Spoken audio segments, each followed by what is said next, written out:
Number one, put God first.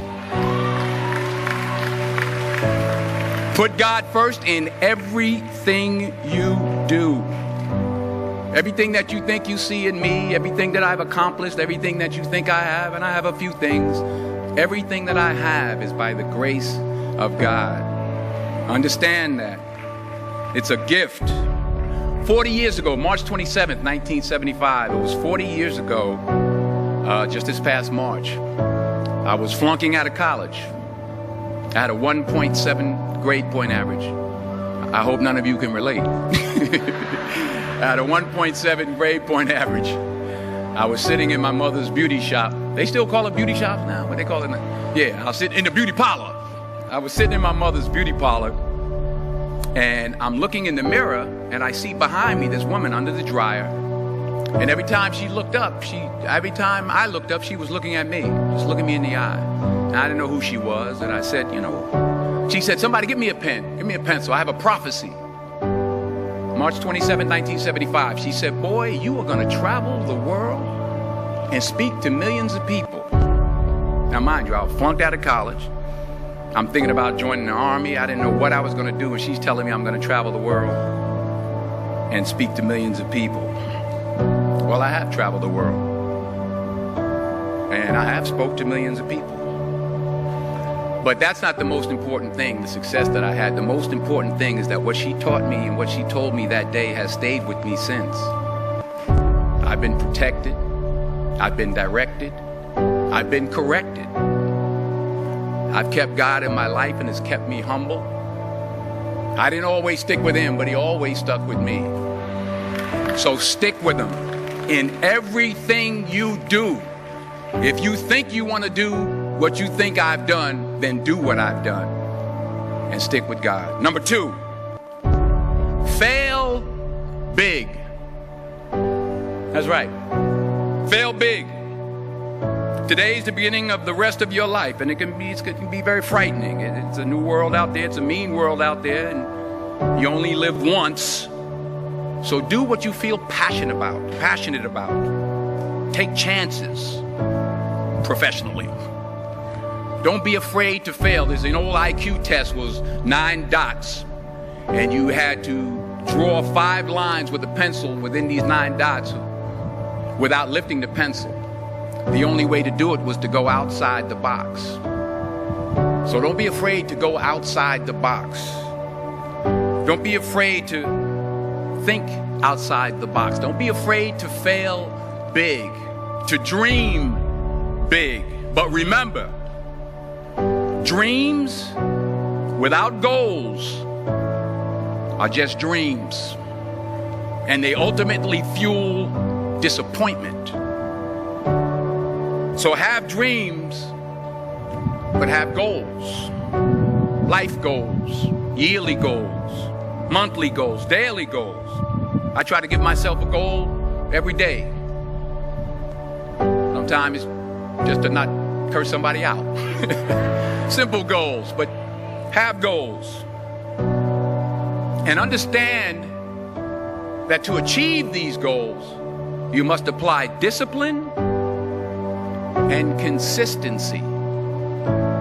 In order to achieve your goals, you must apply discipline, which you've already done, and consistency every day, not just on Tuesday and miss a few days.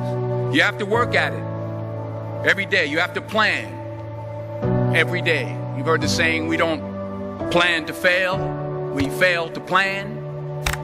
Hard work works. Working really hard is what successful people do. And in this text, tweet, twerk world that you've grown up in, remember, just because you're doing a lot more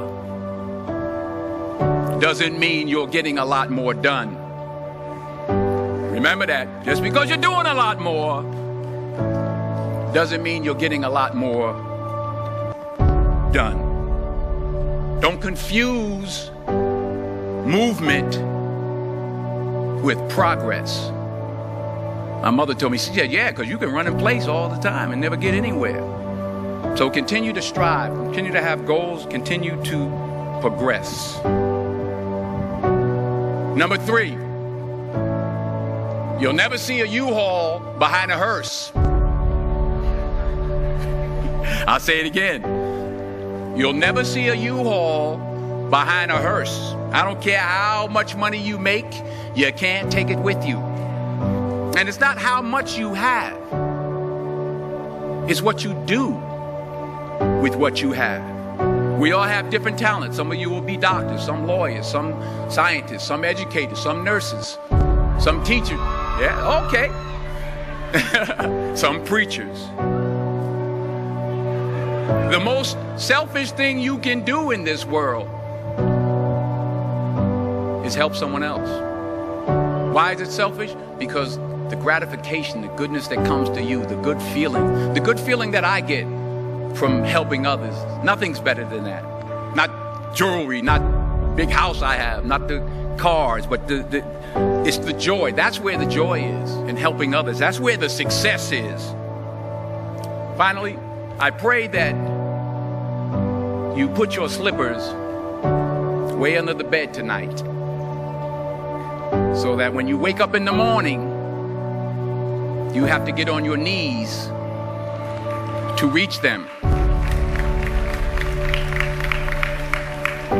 And while you're down there, say thank you for grace. Thank you for mercy. Thank you for understanding. Thank you for wisdom. Thank you for parents. Thank you for love. Thank you for kindness. Thank you for humility. Thank you for peace. Thank you for prosperity. Say thank you in advance for what's already yours. That's how I live my life. That's why I am. One of the reasons why I am today.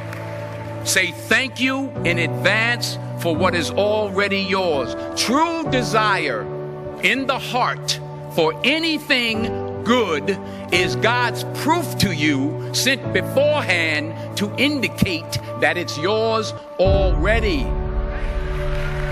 I'll say it again. True desire in the heart, that itch that you have, whatever it is you want to do, that thing that you want to do to help others and to grow and to make money, that desire, that itch, that's God's proof to you, sent beforehand already to indicate that it's yours. And anything you want good, you can have. So claim it. Work hard to get it. When you get it, reach back. Pull someone else up. Each one, teach one. Don't just aspire to make a living.